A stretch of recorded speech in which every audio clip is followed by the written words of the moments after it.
Hey guys, welcome back. BDCKR here, and we're back with our weekly Q&A, Season 8, Episode 57. And if you'll notice, I am here without my partner Crime, who is in the middle of exams and a lot of projects. So good luck, flying solo this week. And so I'm doing something different, a little bit of a mashup between our Q&A and a multiplayer team. And you might have noticed because it's a team that we haven't played before. And it was inspired by a couple of questions. One was from Fortaleza. Do me a favor. I'm probably butchering your name. Let me know in the comments how to pronounce your name properly. Akel says, "Hey guys, thanks for the weekly updates. Just wanted to ask if you got character tier list. In your opinion, is the strongest gold character setup?" And then Awesome Gamer 241 says, "Hello BDCKR. Have you thought about doing some sort of tier list on the characters in the game? I think it would be quite interesting considering how long you guys have been playing this game."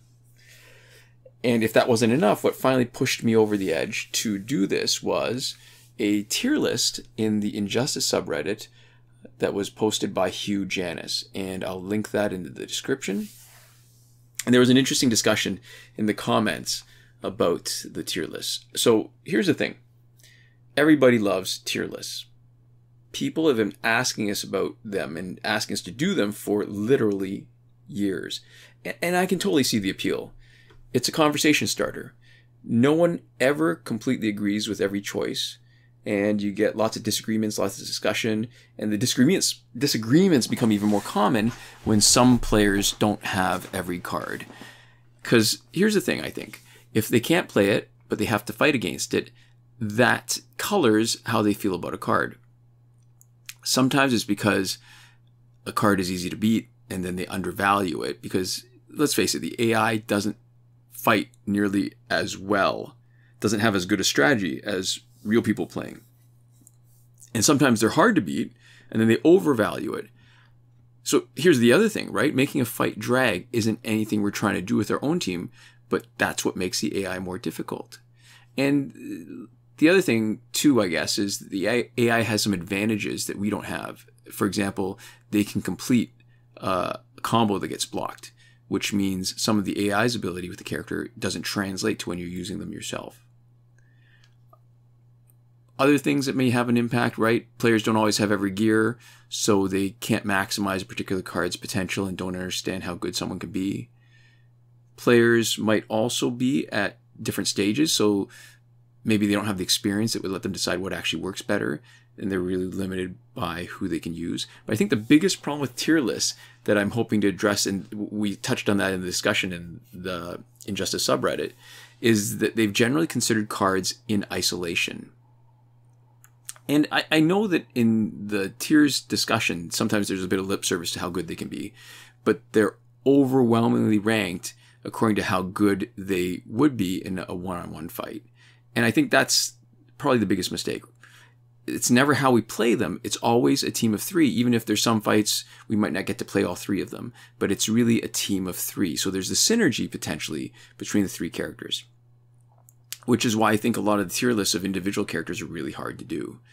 And the same way when we do our weekly recaps, and we are talking about multiplayer gears, based on the maxed out versions of them, I think we should be doing our tier list based on the optimized versions, which means ideal gear, ideal augmentations, and ideal teammates. And augmentations is probably less so, only because there's certain cards, for example, like the Flashpoint team, where the crit damage and the crit chance when they're boosted make everything. Like, that's when they are the best.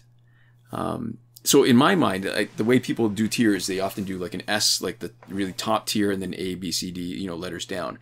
And in my mind, there are some S tier teams, right? So I already touched on this, the Flashpoint team with the usual speed, grinding, gear, loadout, Aquaman in first slot. Then there's Hawkgirl, Batgirl, Luchador Bane team, because now that you got both Cloak of Destiny and Necron Scythe, you can swap back and forth for the stun enhanced special one with both Batgirl and Luchador Bane, and Hawkgirl means that you're never vulnerable because you can just swap out so quickly. Then there's the Justice League team with New 52 Wonder Woman that we demonstrate on a lot of weeks and almost every Phantom Zone week.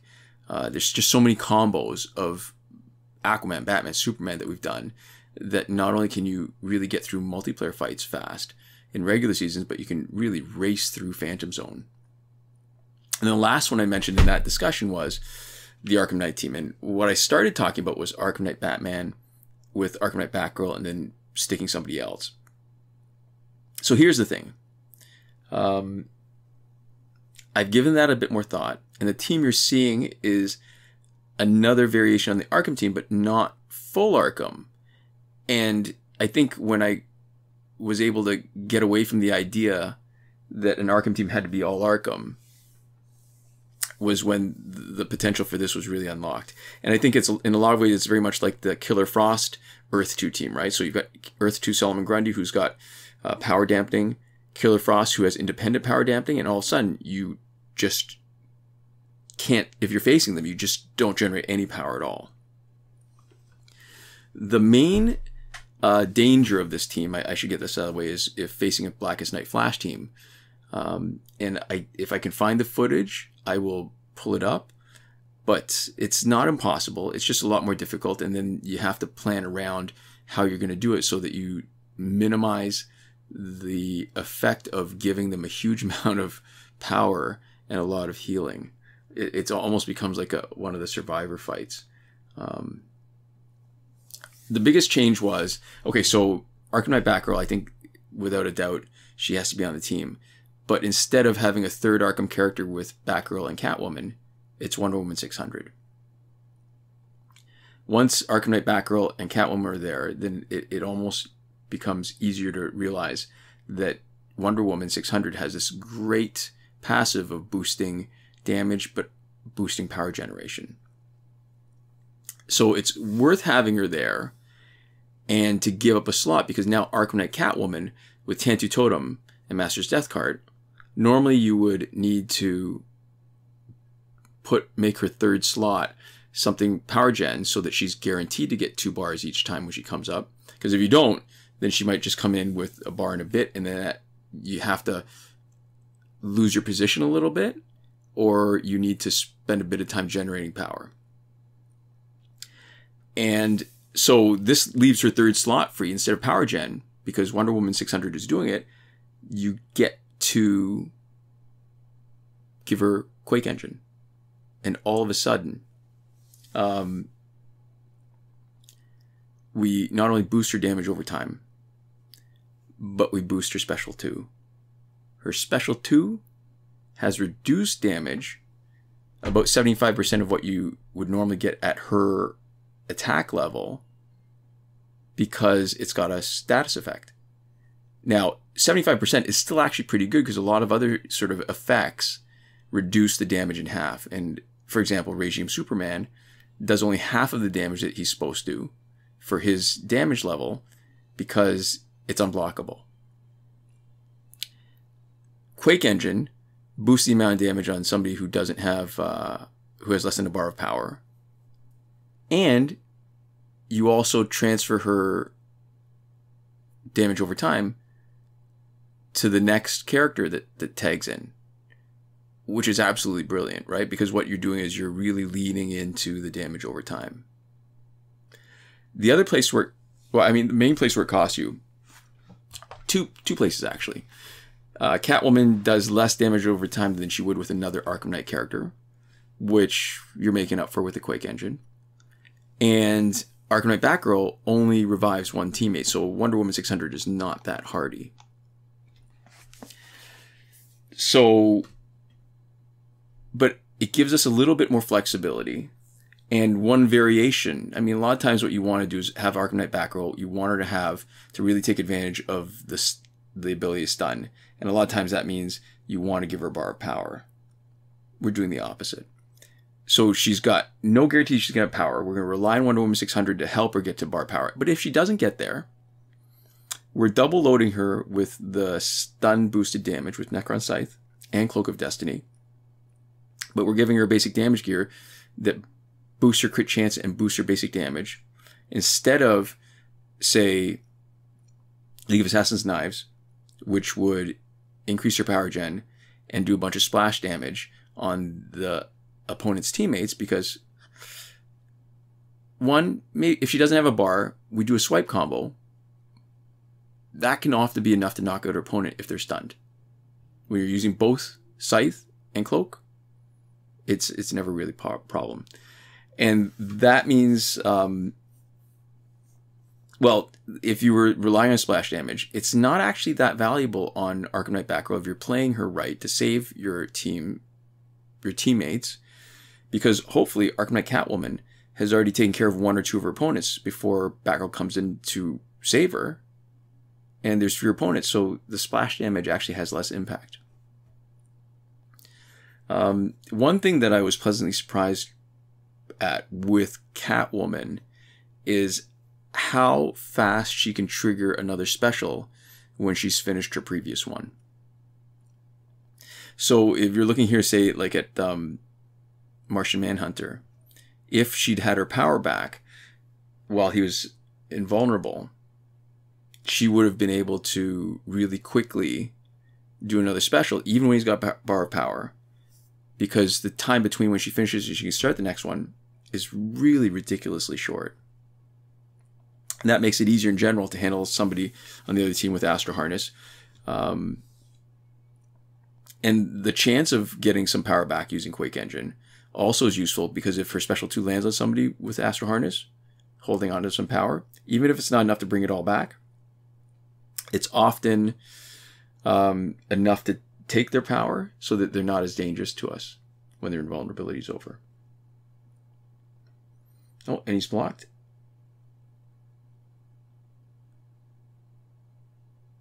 But it doesn't do him any good.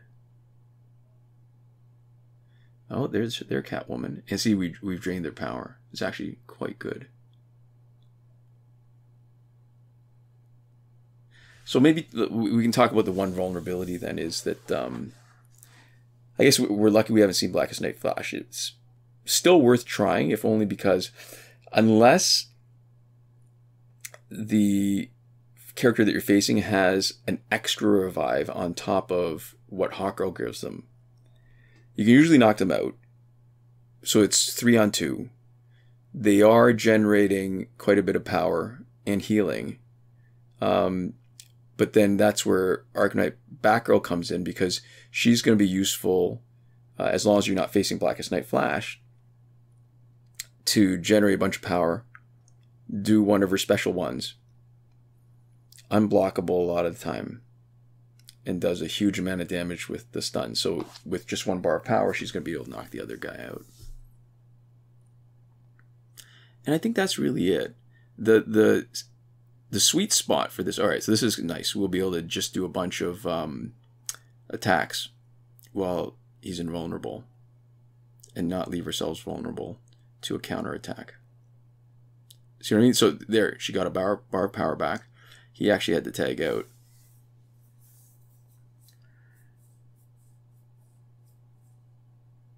So Wonder Woman is the interesting thing. I haven't talked about her much.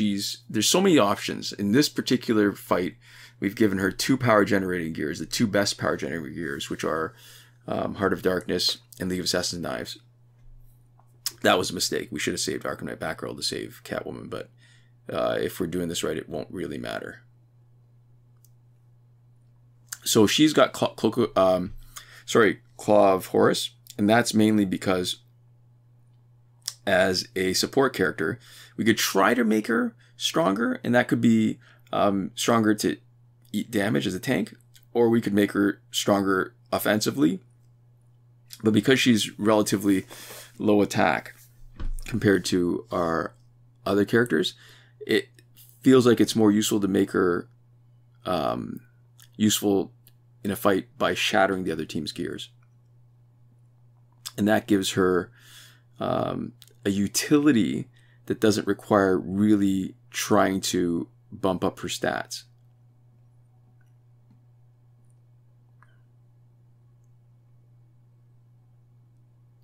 Yeah, that's beautiful. Like the multi-hits from Catwoman, if she does enough damage, she really could take out a couple characters.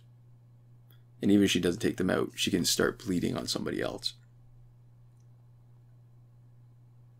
And with the amount of bleed damage she does, It's pretty impressive. So last fight, that was pretty quick. I mean, we're looking at 15 minutes.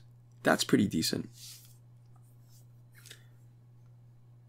for a double ultimate ladder. And we're almost done. So one of the strategies, you see Raven, she's got a bar of power. I want to make sure that Catwoman's attack is doing the most damage with Quake Engine. So it slows us down a bit, but it makes a huge amount of sense to let Wonder Woman 600 trigger the special so that Catwoman's coming clean and doing the most damage that she can. And that's it. Pretty good team. Top tier team. If I had to make a tier list, this would be right up there among the different teams, but also among the Arkham teams.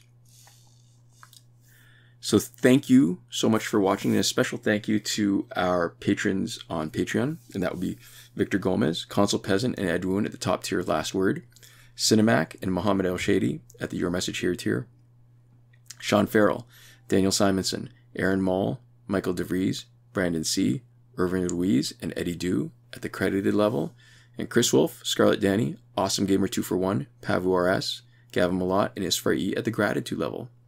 Thank you guys so much for watching, and we'll see you next time. Komoda.